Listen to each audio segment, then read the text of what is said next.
God. Nahanap mo na rin ang remains ng kapatid mo. Now she could finally truly rest in peace.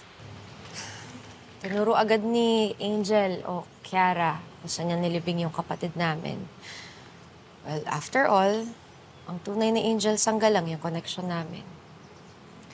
Kadugo ko siya sa ama, kadugo siya ni Kiara sa ina.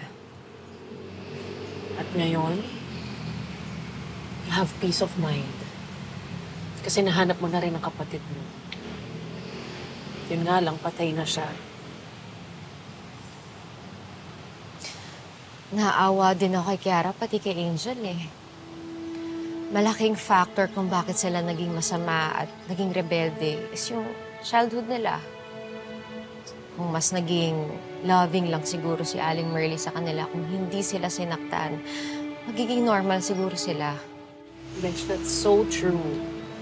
Malaking factor talaga na pagiging abusive ng tao ay environment niya eh.